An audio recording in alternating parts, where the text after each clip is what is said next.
going on, guy? Wow, I can't talk now. What is going on, guys? How y'all doing this Sunday evening? This is the Club of the Man 1993, and I'm here live to recap SmackDown. Just recapping, not reviewing. I'm literally just going through the motions with this review once again, as I have been doing with SmackDown recently. Of course, also for you notice I didn't really talk much wrestling this past week. I just did a Raw review and that was it. I did that because I am saving Fyter Fest and Great American Bash, and I'm going to treat that as like a pay-per-view review. I'm going to review both nights for each show at once. I think because they have delayed the Moxley and Brian Cage match for the following week, I think I'm going to watch Great American Bash first this week, and I'll review that one first this week on Wednesday. And on Thursday, I will review Fyter Fest. That'll be my plan for this coming week. But I just did that to take a little bit of a breather because I felt burned out, and I didn't watch SmackDown this past Friday. I literally just did a recap of I literally just watched the recaps, the two, just the top 10s I did the previous week, because I really have no interest in watching much wrestling right now. To be honest, SmackDown's looking at the highlights. SmackDown literally felt like I've just watching like an episode of SmackDown before like the draft returned. There's not much story development on this show at all whatsoever. Raw, there's not much either, of course, but there's some stuff on Raw that's interesting right now. SmackDown, really nothing. Honestly, nothing.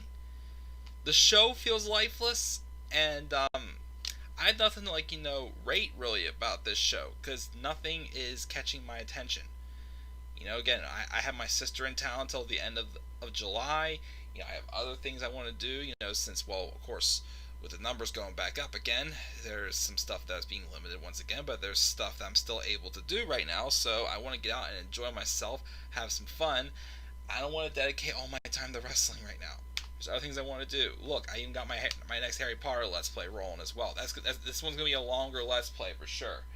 A whole bunch of other stuff I want to do on this channel. If a show like wrestling's not really producing the way I want, then I'm sorry, I'm just not.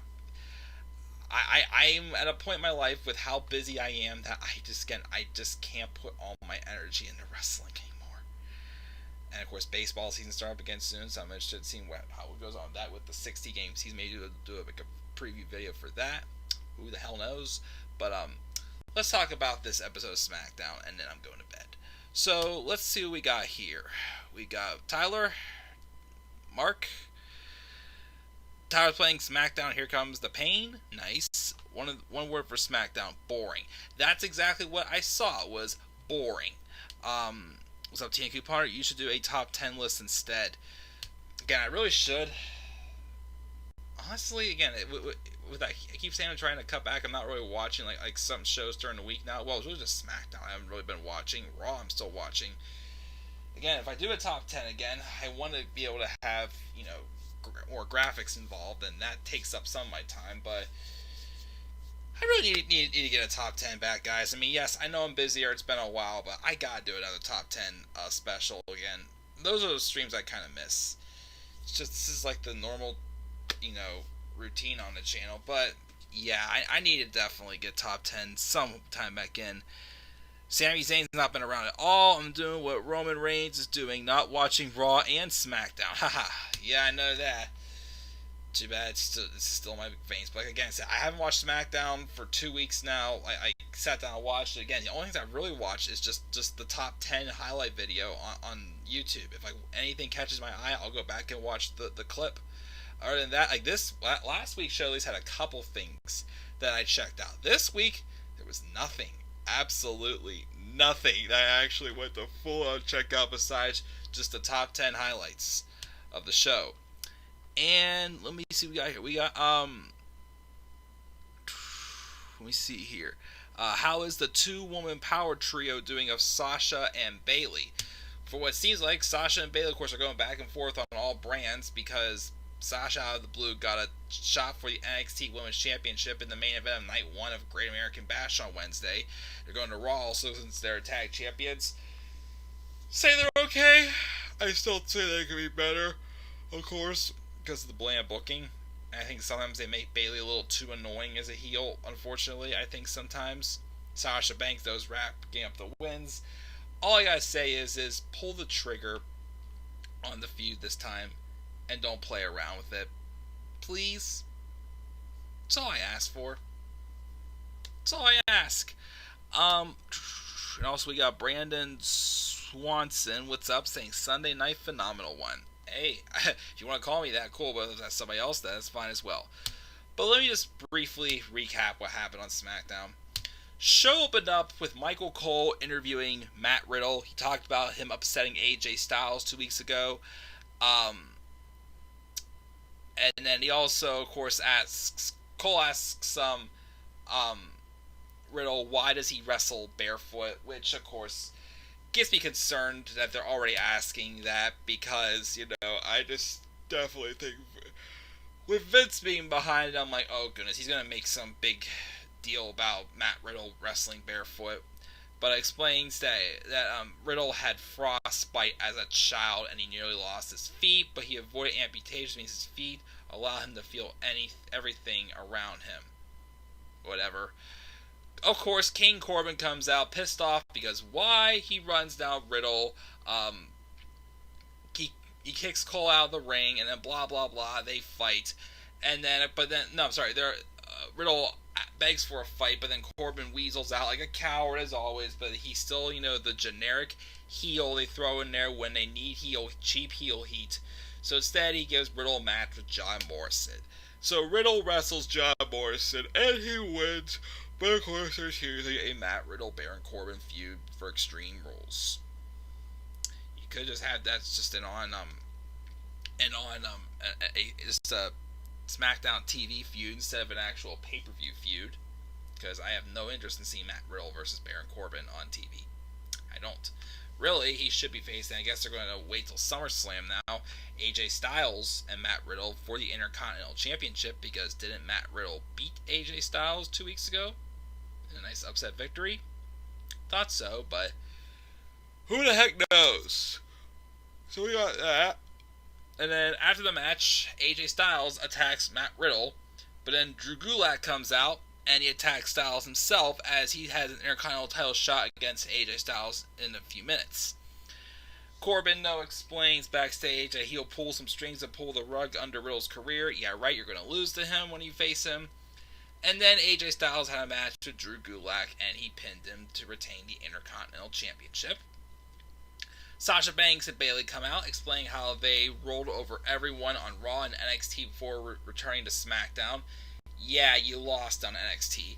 Bayley claims The Undertaker called her last week to say how they are defining, which it means to be a champion, adding that they should have a tribute of their own. And then they make their own tribute that was shown, apparently.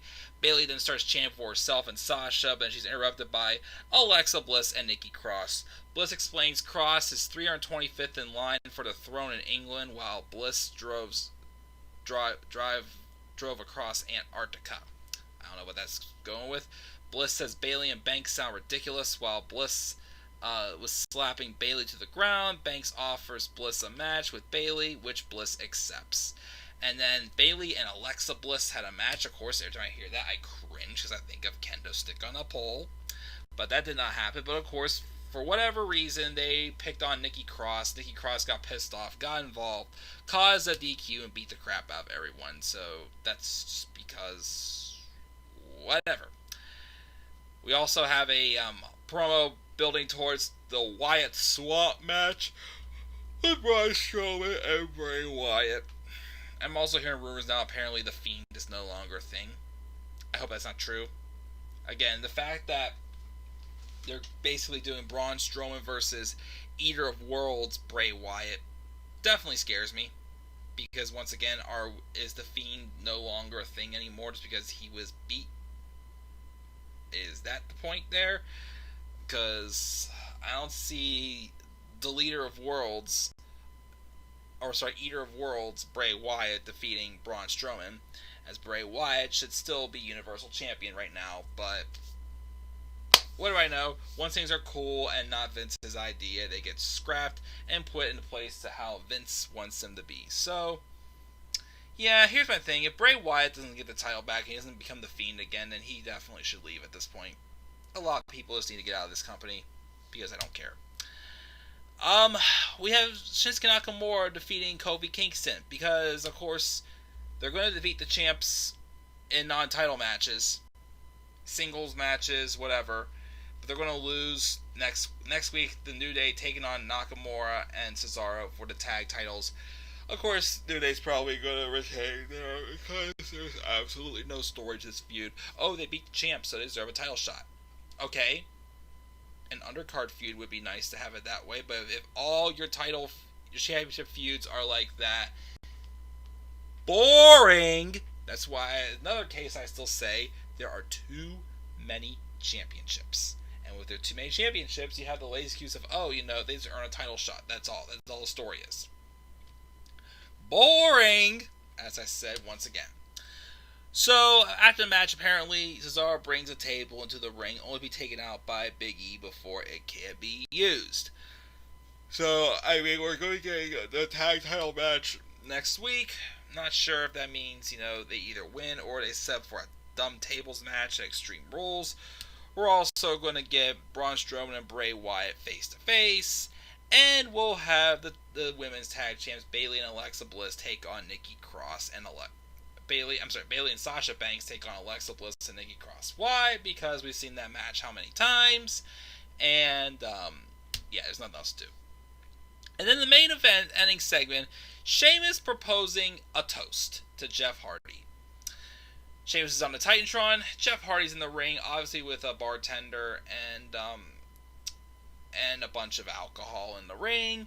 Sheamus encourages Hardy to propose a toast. He says, now, since you propose a toast, you have to take a drink, Jeff. And you really think Jeff Hardy's going to fall for this? You really think he's that stupid, Sheamus? This is such good shit. It's going to give you a ton of heat, Sheamus. I'm pretty sure that's what Vince told Sheamus. Hardy explains how sick Sheamus is for using Hardy's well-documented drinking issues against him, and trust him, we all are too. Hardy agonizes over taking a drink before pouring it over the bartender in the ring, and then lays him out and hits a swanton bomb to close out the show. Another one of those, is this the best you got, Sheamus? Really? That's pretty much what it is. Nothing else to say, guys. That was SmackDown. Very boring, not giving it a grade, but just, if I don't watch it, I'm at least recapping it. Just to tell you what happened and show how bland and boring and how not attention worthy this show is. Wrestling Games has better storylines, of course. Ensemble on Survivor Series 06, who run down Teddy Long. Will Braun Strowman be the new WWE Swamp Thing? Who the heck knows? It looks like we won't see Kairi Sane become a Grand Slam champion. Unfortunately not, there are rumors of her heading out, from what I hear. Might be a good thing, because even though she's Asuka's tag team partner, she's more of Asuka's sidekick rather than tag team partner. Cesaro should have already been a world champ by now. Oh yeah, for sure. We want brand pay-per-views again. Needs to happen.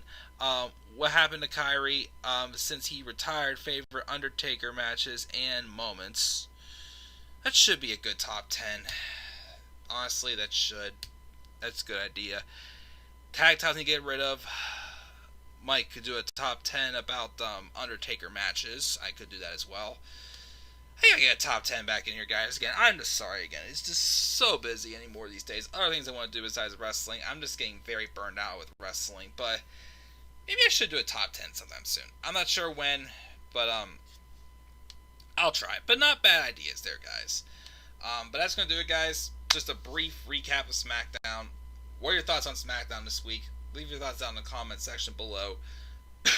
Need a drink of water. Be sure as always to slap a like on the video. Subscribe or comment on my channel. Follow me on Twitter at TheManAirBoy93. And again, hope you guys all had a very good 4th of July weekend. Unfortunately, it's back to work tomorrow and, back to normal civilization. So guys, until then, I'm checking out. I'm going to bed. Have a good night. Peace out, everybody.